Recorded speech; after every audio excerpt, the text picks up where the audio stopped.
Is bad pronunciation killing your fluency? Wanna know why? Is there something missing in your English fluency? Do you have these good feeling that you should speak better than you do, that you could be more fluent, but there is a missing place to the puzzle? It's a story that repeats itself over and over again.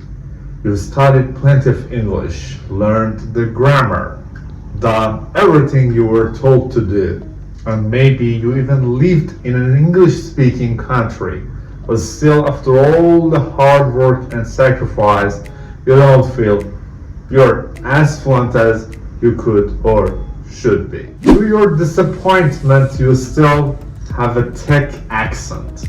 You still have trouble with the fluidity of your speech. You still can't fully understand native speakers. And you even, when you speak with perfect grammar, sometimes people don't understand you. But you have to accept it, right? I mean, we've learned that as adult language learners, we can't expect too much. That is nearly impossible to reduce our accent in the target language. So why should we even try, right? Wrong. There is a better way. I know all of this because this is my story too. I've experienced the exact same frustrations with my language learning.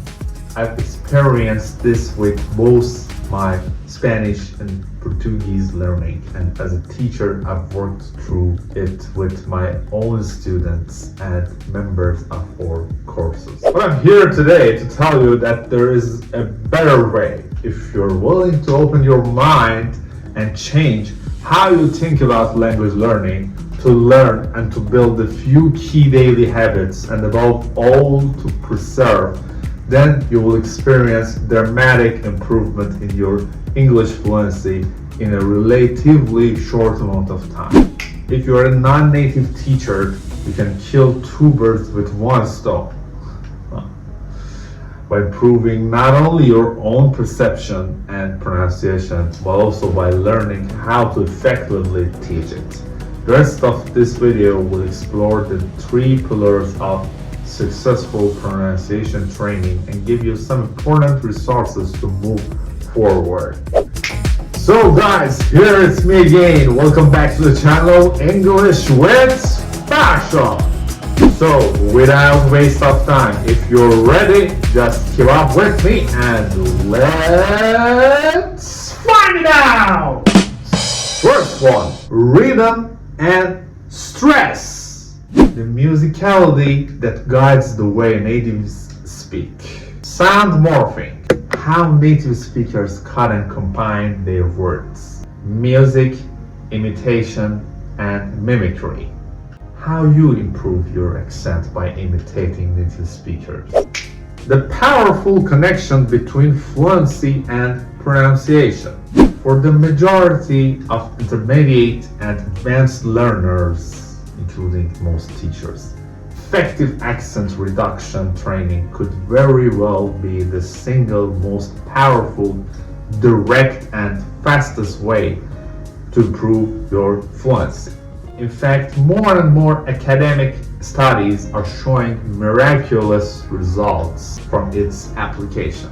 One such example of accent reduction research is a recent Northern Arizona University study showing that in just 6 weeks of pronunciation training, learners experienced a 48% increase in comprehensibility compared to a 3% decrease for the control group, as evaluated by native speakers. This is just one study, of course, but there are plenty more pointing in this direction. In addition, if you start paying attention to good language learners and if you experiment with your own pronunciation, you will start to connect dots.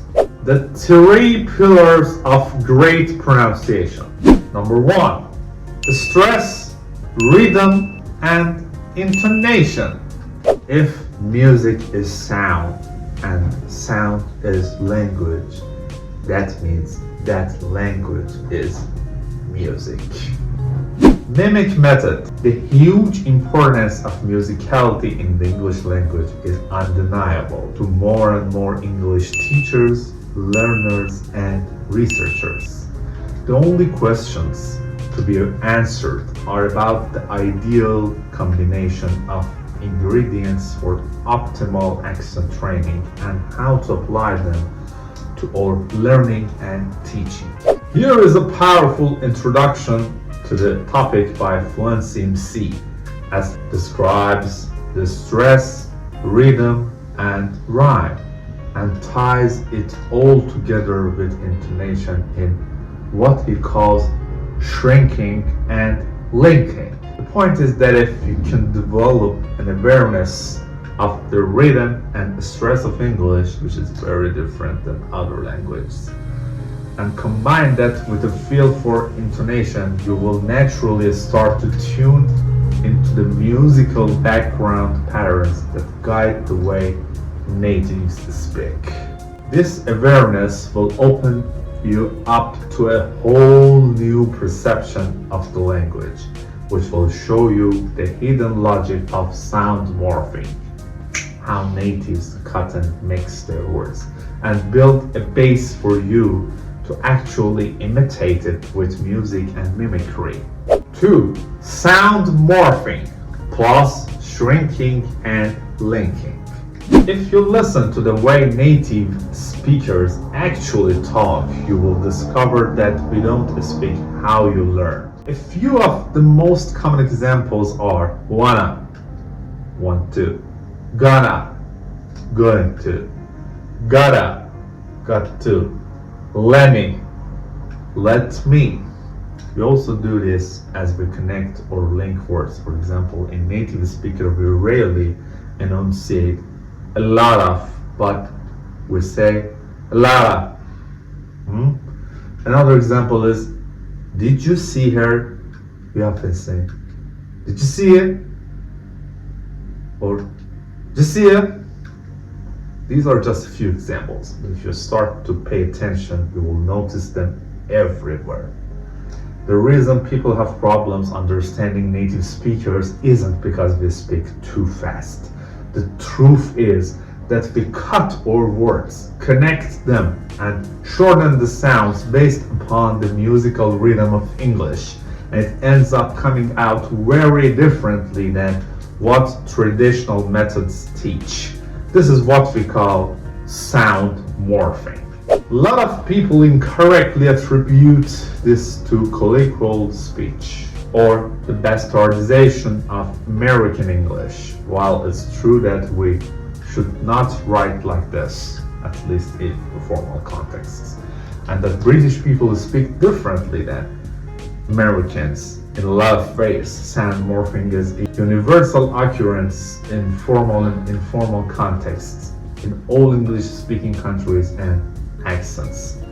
This is a fact of English language. To understand why we sound morph or shrink and link, we need to deepen our perception and feel the stress, time, the rhythm of the English language together with intonation, which we talked about in the first pillar. Third one, mimicry, imitation, and rap music. The application of these ideas and practice of these sounds is definitely the most dynamic, unexplored, and innovative aspects of accent training. This is an important reason why few people are learning this, and even fewer are teaching it. Another reason is that the conventional grammar-focused approach does little to recognize this as a valid component of language learning.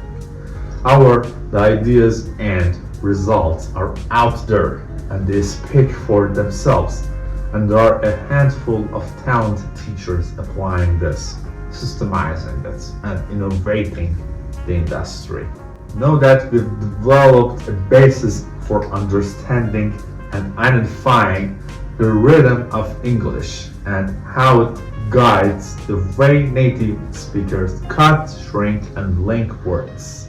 So let's talk about how we can apply it. Remember, the best way to start is to relax play around with these ideas and start imitating the sounds today. I've presented a lot of ideas, but the only way to really adapt this new perspective and apply it to your learning is to follow your curiosity and experiment. Dynamic techniques and resources. Learn native pronunciation with TV shows. I'm amazed how many excellent English speakers I've met who tell me they learned by watching TV shows. Probably the one I've heard the most is Friends. Why is that? The language and pronunciation in sitcoms like Friends is very close to how natives speak in day-to-day life.